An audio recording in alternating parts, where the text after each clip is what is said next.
We are an organization called the Full Frame Initiative. Our vision and North Star is a country where everyone has a fair shot at well-being. And in order to help us get to that North Star, and in order to be able to get to that place where everyone has a fair shot at well-being, FFI partners with a whole variety of systems, organizations, communities.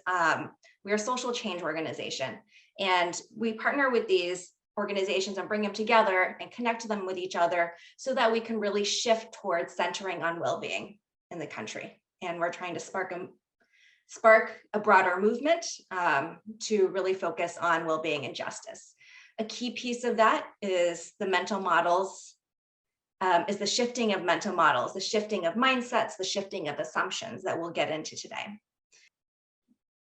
So our goals and objectives today at this workshop include just getting a basic understanding of mental models and how they make a sense of the world. When you all registered, we'd asked you about your familiarity with mental models. And as you may suspect, everybody is all over the spectrum. There are folks who don't know anything about mental models, and then there are folks who know a lot about mental models. So we at the Full Frame Initiative are definitely not experts on mental models. So what we do bring is the thinking around how do mental models undermine or support well-being. And so if you are somebody who knows a lot about mental models, definitely feel free to jump in, chime in, and support the workshop in any way that feels right. Another goal or objective for this workshop is to have us examine our own mental models and assumptions. We'll be doing that through a mix of reflection and small groups, like I'd mentioned. And we're going to also look at the connection between structures and policies that impact mental models and vice versa. What is the connection between those? And we'll start with beginning to shift the mental models that perpetuate inequities. So just identifying them so that we can begin to think about how we can move forward. What are the next steps? Again, in a 3-hour workshop, we're not going to get to the total solution, of course, but our hope is that this will spark some thinking so that it'll generate some next steps for you that could be explored either together or separate in the future. So we are going to dive right in and start with mental models and answering the question, what are they? Here's a definition that we have borrowed and we're sharing from the World Bank report. Mental models help us make sense of the world, to help us to interpret the environment that we live in and to understand ourselves. They're an internal representation of the external world that we are experiencing. It's our way of knowing how things work. So when you consider the different situations that we encounter all day long in our lives, our brains need to find ways to manage information without having to attend to every single detail. If we were to do that, then we would just be too tired by the end of the day to get anything done. So mental models are our brain's way, help our brains to function more efficiently, to save time, and to save energy. Without them, it would be impossible to make all the decisions that we have to make in every situation that we have in our lives every day. So in that respect, mental models affect where we direct our attention. We're not paying attention to everything that we could possibly experience. And secondly, they provide our default assumptions. Our brains make shortcuts so that we can manage all of that information. And those shortcuts with our default assumptions apparently and obviously influence the way that we think and then our actions. So I read an example about the alphabet, or that considered the alphabet in helping to describe mental models and how our brains use them and how we use them. Like the alphabet, mental models are fundamental tools So those basic building blocks, that you learn letters, and as you're able to combine them, we learn that letters can be combined to form words, and we can make more complex um, ways of understanding by combining those words to make sentences, et cetera, et cetera. We keep building on the mental models that we have to make more complex ways of understanding the world. And that leads to higher order thinking, so that not only are we able to understand what's going on, but we're able to analyze, and we're able to then have critical thinking and to reason. So it allows us to even stretch our thinking beyond what we just know to be in existence. So why are we talking about mental models? In this diagram, we're sharing it with you today. It's our understanding of systems change, and how systems, when we are looking at systems change, we're looking at all these components of the system that exist and the relationships that exist in systems. So we have the practice level, which is what the system is designed to do.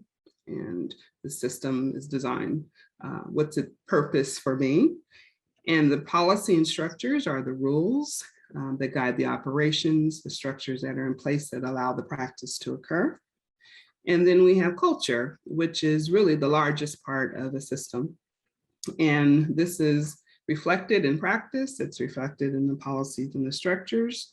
It's influenced by all of those things that are on the outside rings. So influenced by relationships and power among the people in the systems, the context and the history, what has that system experienced and the people in the system experienced, and then mental models, the ways that people are thinking in the system. What are those shared mental models that all of them have that drive the way the system operates? I remember in my child welfare days that I had colleagues who had been in that same system, employed by that same system, probably 2 or 3 years at a gap between the time that I was hired and they were hired. And our experiences in those in that same organization, that same institution, was very different. And that was because the culture was different. There were 2 different administrations that had managed the institution, and those administrations had similar policies, but the way those policies were acted on, the way those policies in practice manifested themselves, were totally different. And that was all based and influenced about the context. So where did we have experience with some investigations of the system that certainly determined how policies and structures were paid attention to. The practice, perhaps it was more relaxed for my situation than my colleagues, because they were under a different level of scrutiny. And so when I entered that system, people who had more tenure in that system would tell me, yes, that's in the manual, but this is how you get things done. So the culture was driving it, even though the practice was there, was totally different.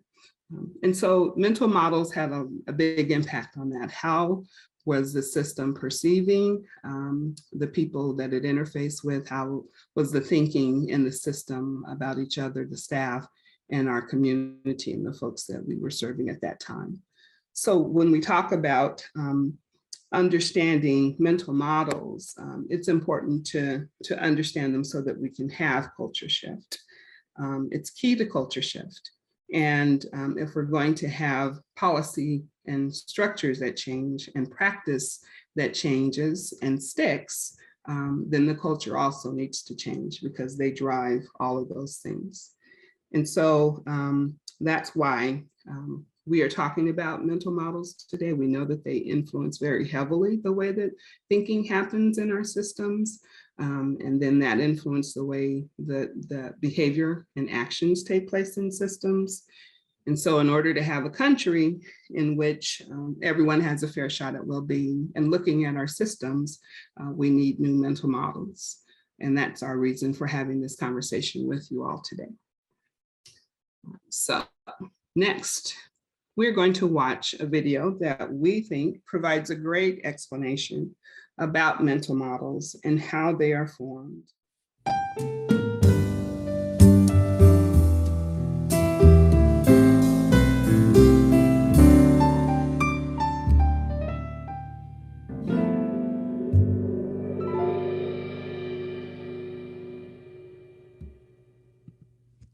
People tend to organize their experiences into patterns. We use these patterns to form what are called mental models. With each new experience, our brain chunks the information into a pile that we use to build up this model of the world around us. Schemas are the word we use for these little chunks of that model. Schemata are the building blocks of knowledge we use to make sense of what we see. They're the things in our head that allow us to form a mental representation of our experiences. The cognitive scientist Barry Wadsworth describes schemata as index cards filed in the brain. These index cards hold information about past experiences, mental images of objects, results from past actions, and little files on more abstract knowledge like chemical reactions or English literature. We use these little index cards to tell us what to do or think when we encounter new stuff. They form the basis of our mental model of the world. Imagine you're an infant and you have absolutely no mental model of the world around you. You could not make use of past experiences because you have none. You could not integrate the new objects you see with your current understanding because you have no current understanding. Everything would be scary and make no sense because you have no framework for sense making. We build this framework from experiences. We see a stove. That sure looks interesting. When we touch the red hot burner of the stove, or even just get close, it's hot. The heat on our skin hurts. We remember that. It gets filed away in our mind. We now have a model of the world that says that rectangular boxes with the red glowy things at the top are bad to touch. We can tell a child not to touch the stove all day long, but until they have a reason to equate stove plus touch equals bad, or red glowy thing equals hot, and hot equals bad, they will never really learn because it's not yet part of their model of the world. We don't learn anything by simply being told. That's one reason the traditional model for education doesn't work well. Let me give you another example of cognitive model building that you, as a big boy or girl, can relate to right now. I spent 6 months living in the Czech Republic. I don't speak Czech. But when I went to a restaurant and the waiter came up to the table and said something that made no sense to me, I knew that he was probably asking what I'd like to drink. I don't need to know the actual words he's saying because I have a model in my mind for how the restaurant experience plays out. May I take your drink order? Disappear while preparing drinks? Return with drinks. Are you ready to order food? The waiter could speak Klingon, and so long as the basic customs are the same, I just have to point at stuff on the menu. I've built a mental model for a restaurant based on past experiences, schema, that is applicable all over the world. How do we develop and sometimes change our mental models? Cognitive scientist Bob Siegler describes the following very relatable scenario. A 2-year-old child sees a man who is bald on top of his head and has long, frizzy hair out the sides. To his mother's horror, the toddler shouts, "Clown! Clown!" The child is assimilating this new experience with his schema for clown. The boy's mother explains to her young son that the man was not a clown and that even though his hair was like a clown's, he wasn't wearing a funny costume and wasn't doing silly things to make people laugh. The boy is able to change, or what we call accommodate, his schema of clown and make this idea fit better to a standard concept of clown. Usually, we accommodate our existing mental models without having to fundamentally change them. This is a relatively painless and process, and we usually strive to accommodate in this way as much as we can get away with. Our brains are fundamentally lazy. We resist changing fundamental models without significant reasons to do so. This is our challenge as science educators.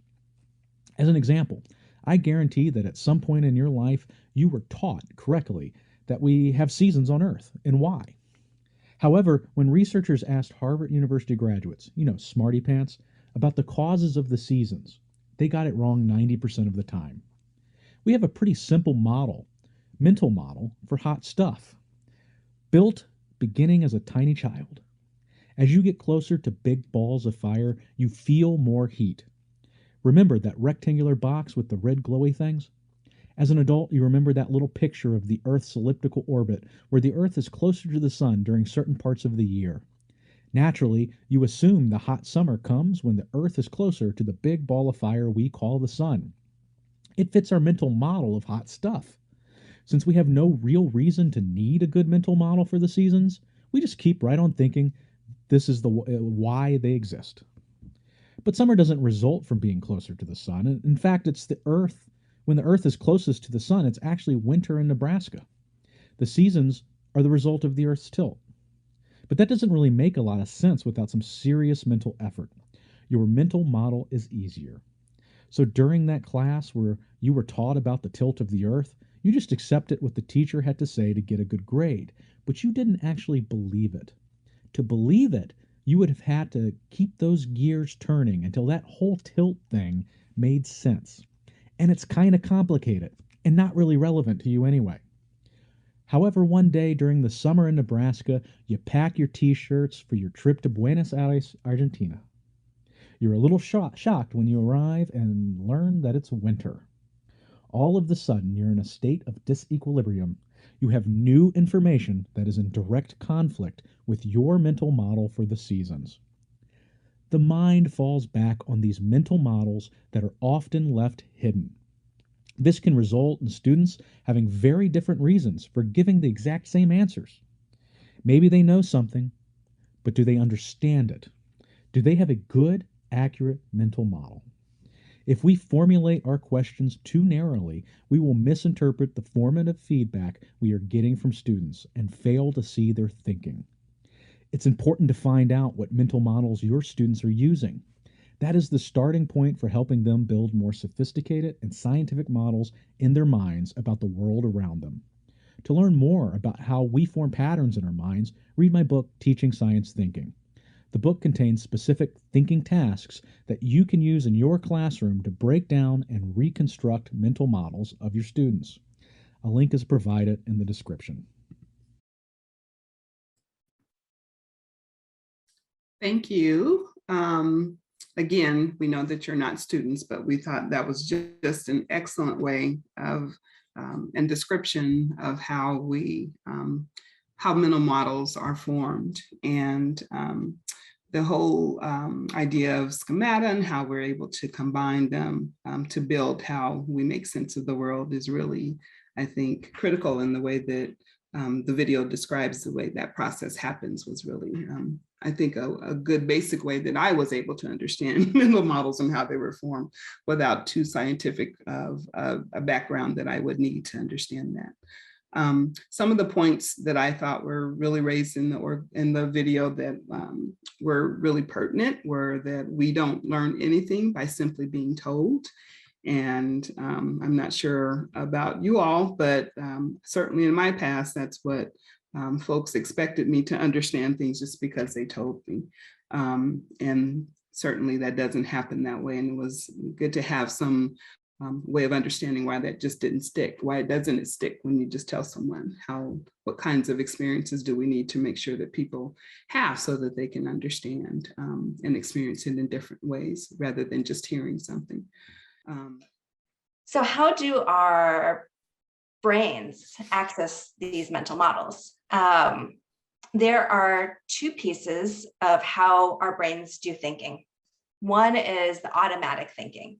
So this is like, has anyone ever had that experience where you're either driving to work the same direction every single day or dropping off a kid at school the same direction every day? And then one day you need to go to a store or go somewhere else that mostly starts the same way. And the next thing you know, you're at work or at school and not at the store that you're supposed to. It's that autopiloting. So whenever we use mental models and you go into automatic thinking all the time. These are times when our brain just goes on autopilot. So when you're driving a car or when you are looking at people's facial expressions and decide that they're surprised or happy or angry, you don't sit there necessarily thinking, okay, the mouth is pursed. This person must be angry. we don't break it down that way. It becomes automatic. And there are all these different places where we do that, and we fill it in with your assumptions. Our brain is filling in, oh, it looks like we're going to work or we're going to school. And so that's been filled in for us without us even trying. Or what we're observing somebody else's face to figure out their emotion, that's already been filled in, and we've filled in that assumption, whether or not that's correct or not. The other way that our brains do thinking is through deliberative thinking. And so this is the part where it requires a lot of effort. This is where we're choosing between things. We're searching for a specific person in a large group. We are in an unusual circumstance, so we're trying to monitor our behavior to make sure our behavior is appropriate. So that requires a lot of juggling and mental cognitive effort. And we can't do that all the time. We would be completely paralyzed. And so it's totally normal and natural to have automatic thinking that gets filled in by mental models.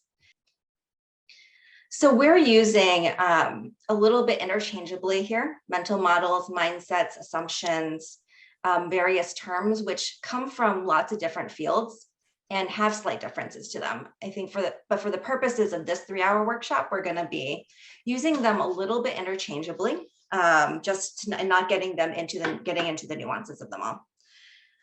So this automatic thinking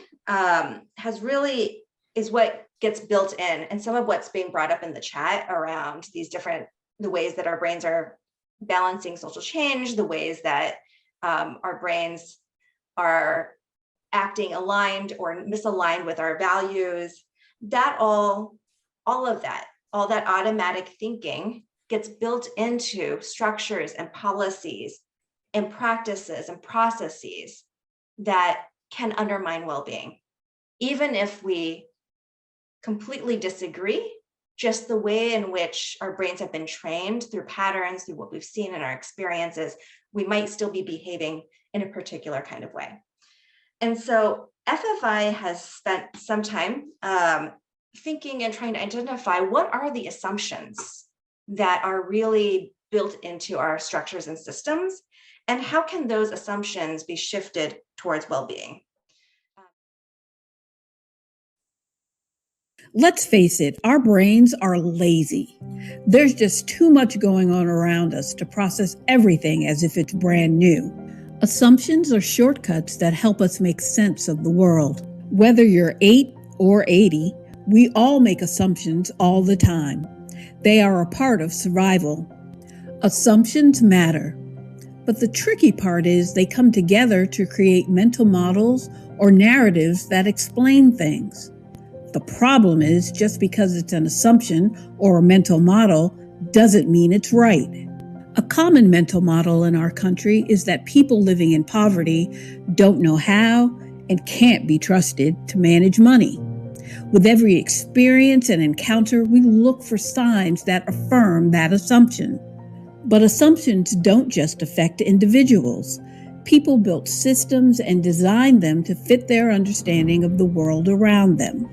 So if the people who built our anti-poverty systems thought that people in poverty can't manage money, those people designed programs to help, like focusing on budgeting classes, and put a lot of restrictions and rules on what people can and can't do with cash benefits, like food stamps.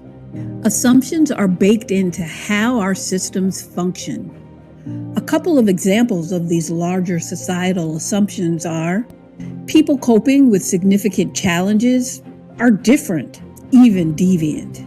Everyone has the same access to opportunity, but evidence actually points us to a different reality, a different set of assumptions.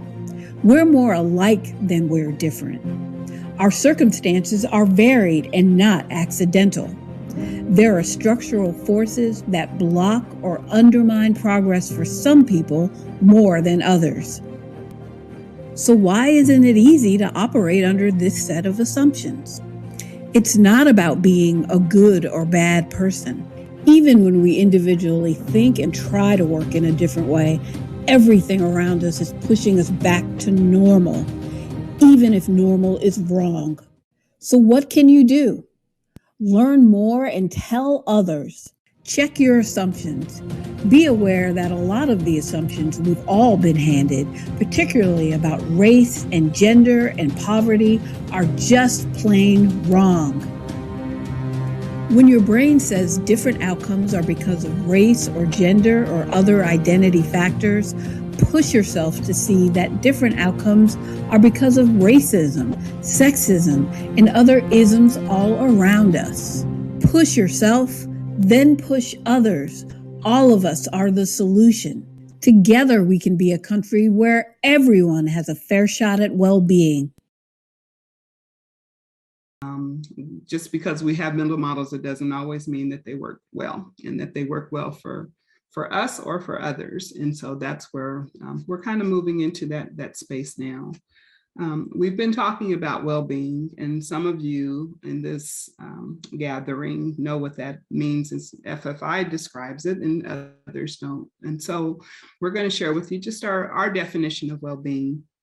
And well-being is a set of needs and experiences that are universally required in combination and balance to weather challenges and have health and hope. And in FFI, we don't think that this is a state to arrive at, or it's not sort of a clinical term, but it really is expressing and describing the drives that we all have for those needs and experiences. It's not like you have well-being. The conditions that you're operating in, the environment certainly impacts the way that you're able to have these experiences. And so we have a framework that we've identified 5 domains in which these experiences and these drives that we have for well-being occur. And we're not going to go into detail about what those are, but the 5 basic areas of needs that we have in terms of those experiences are with relationships. We all need to have people who we can count on, people who can count on us, and people with whom we have a sense of belonging. That's one area. Another area is around routines in our life that give us a sense of stability, that help us know that things are going to pretty much be the same from day to day, so that we have some breathing room, so that if something happens, it doesn't just have to spiral and snowball into this big and large problem for ourselves. We need to have safety in terms of our physical and emotional safety, and having the experience of safety without having to worry about being in danger or having shame in experiences with either systems, with people, or with places. We need to know that we can influence our environment, that we can influence our future, that we have the ability to put some effort forward and see results of our progress. And that helps us with what we call mastery. And lastly, the 5th domain in terms of our experiences that we have, that we drive towards for these experiences of well-being, is in getting our needs met and having access to resources, not just services, but resources that help us get those needs met, and being able to do that without difficulty or too much hardship or experience of shame or being in danger. And so universally, those are all the set of needs and experiences that each of us has. And so it's not just for some people and not for others. In the video, there were some that were examples that were provided in the video. We're going to talk some more about some specific ones in your groups, but this is the list that we're focusing on today. And it's people coping with significant challenges are different, even deviant. That was one example that was in the video, that especially a cue around this is language and how we talk about people. We can tell who the other is. They're certainly not like us if we are in our system.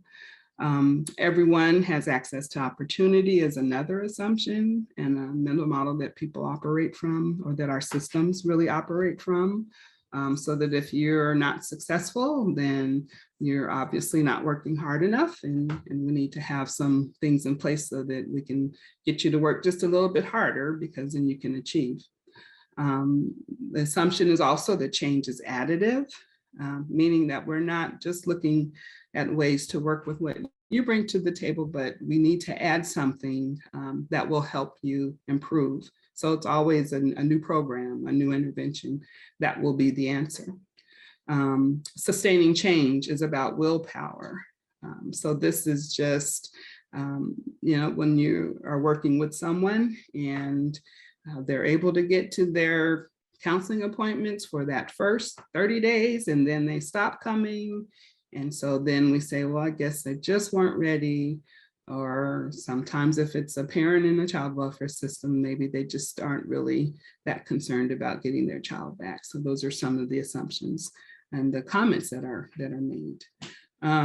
Issues and problems are discrete, so that we're working on one thing, don't worry about all that other stuff. You have housing needs, but if you need, some cash and a job, then that's not something we're worried about. In this particular instance, we can help you with this, and your other challenges are going to be addressed at a different time and probably by a different entity. People with challenges or pathologies wrapped in skin, and services fix them. And this is one where we assess them to death.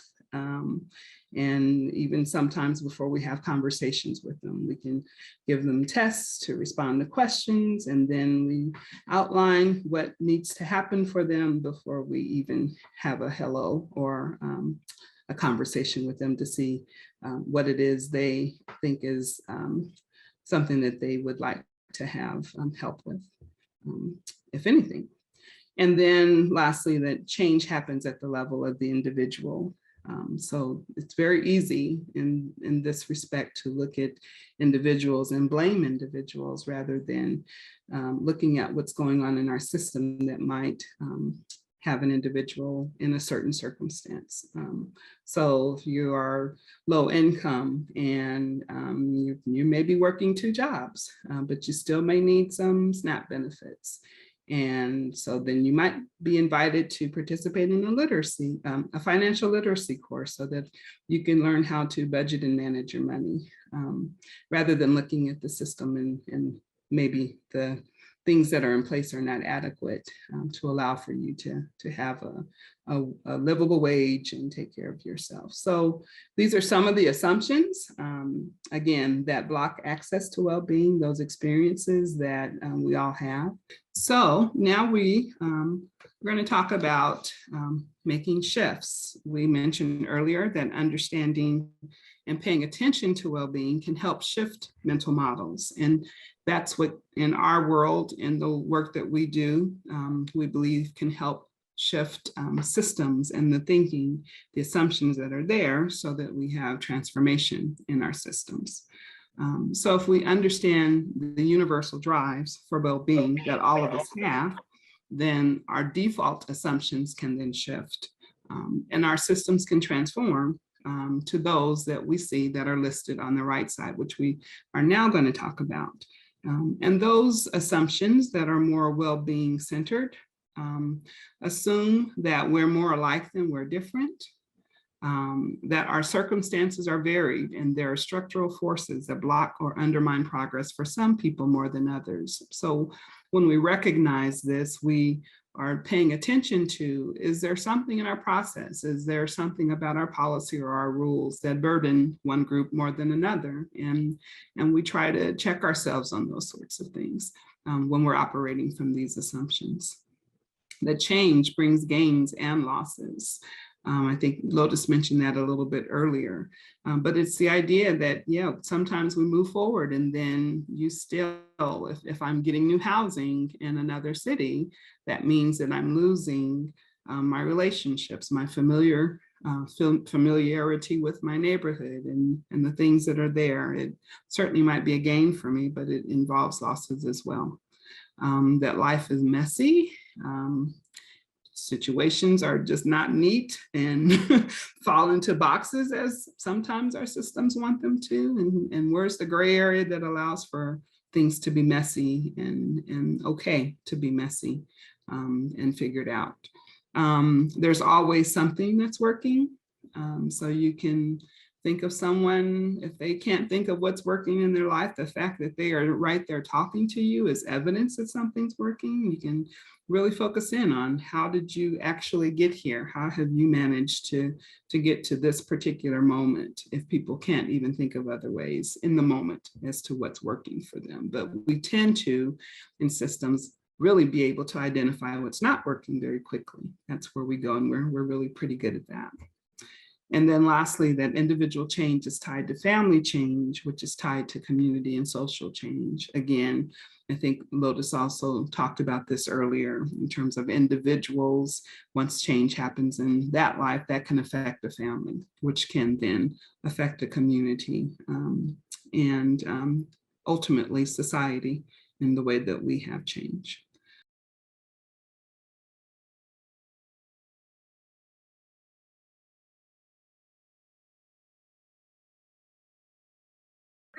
Example, but I think I may have shared it with you before, Lotus, that I was working with a graduate intern. I worked at a domestic violence agency, and she was working with a client, and their main goal and main focus, which is what happens a lot in domestic violence agency, is safety and housing, right? And like those are your two primary things, and everything else is just about getting you to that place. And she came to me during one of our supervisions, and she said to me, I'm trying to figure out how I can make this help this client be more independent. And so I said, tell me more about what you mean by her being more independent. And it was about her not filling out housing applications, like in between their time together. Say they met every 3 days, things weren't getting done in between. Now this client happened to not be English speaking. She had access to a translator and things like that through us, but it was like an automated line. Anyway, so through FFI, I'd been thinking more about social connection. And so I said, have we connected her with any church, any cultural group, anything like that? The next time, so then we found a cultural reference for her, like a group that happened to be from the same language, same culture, just as another resource. And the next time she had come in, she had already signed up for ESL with them. She had already signed up for working to get childcare vouchers, and she was doing all this work with this agency that clearly saw her and was meeting her needs and seeing that her needs were more diverse than what we were focusing on. But the go-to of that emerging social worker was that this was a non-compliant client who was dependent, and it was so pathologized. And I think she thinks, she's using her early social work skills, but it was so much about her being off the mark as to what this client needed, wanted, what her strengths were, who her personality was, what she was capable of. It was a learning moment for me at how many assumptions are built into our current service model. Yes. Right? Here's a housing application, fill it out. If you want housing, you'll have filled this out by next week. You didn't fill it out, she's not motivated to get housing.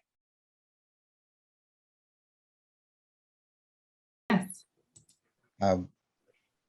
One of the things that we discussed in our group is interesting is the individuality of people coming or people that we're engaged with that need help. I am not in this profession at all. I am just an everyday citizen, but I find that, even in the concept of managing diversity, we think that it's being able to manage the different races, cultures, and all of that. But it is the ability to manage the different perspectives that people come to the table with, irregardless of those other things. And that when we are engaged with trying to help people, one of the things we assume is that they're going to tell us what's wrong. All we got to do is ask. People are pretty guarded about what's really wrong in their lives. So they are very discreet as to what they are going to, for the most part, let you or anyone else know until they feel safe enough to do that. Now, getting them safe enough to feel like telling you what's wrong is something that most programs don't finance because they want some results. Mhm. And building relationships take time. And when we don't invest the time, we only get partial information from those who have the information that we need to really become more effective in resolving some of the conflicts that so many people have. But the unfortunate thing is building relationships takes time. And are we willing to invest in the time it takes to build those relationships with people who come to us, and even enable them to build the kind of relationships in their communities Mhm. with one Mhm. another that will even help support and sustain them, That's right. so. I think for me, that is an example of what I think about when I think about we're more alike than different, that we might have individual different perspectives, but all of us are guarded with people we don't know or Yeah. people that we don't trust yet until we have that relationship, until we feel safe in that relationship. And so those pieces are very similar amongst us. And then of course, yes, food, stability, and all those pieces too. But there are also differences. Our circumstances are different.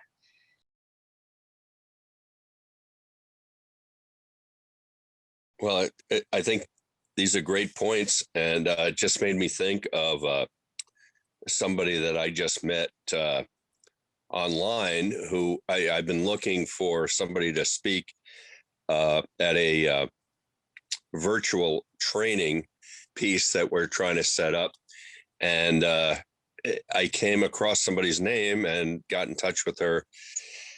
Her name's Emily LaGrata from New York City. And she, I don't know if she came up with a concept, but she's certainly promoting a concept called procedural justice. And I had never heard of it, but I certainly heard of the concepts. And what it revolves around is just what the gentleman was just saying a minute ago, was that the relationship takes time, but specifically the building of trust is what it's all about. And you have to go into it with kind of a neutral approach where you dispense with judgment, and you need to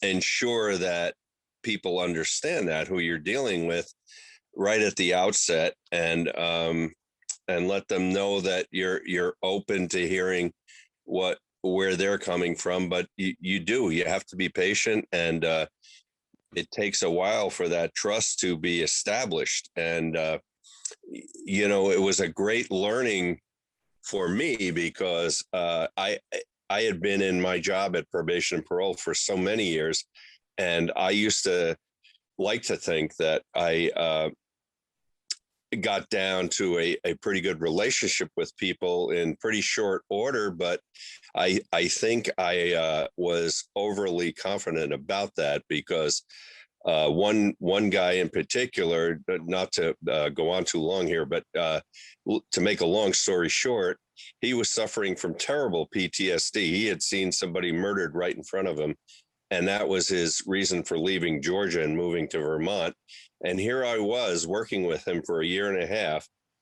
And I always noticed he was sort of depressed and sort of, he would look at the floor rather than look me in the eye a lot of times. And I finally kept working with him about that and asked him what's going on. And finally, it all came out. And he just cried and told me about how bad this, he gets sort of panic stricken sometimes. And so anyway, it was a great reminder to me that, that trust in that working relationship is so important. And whether it's somebody in the mental health field or probation and parole or social workers or in the medical field or what have you. And anyway, I think it's key.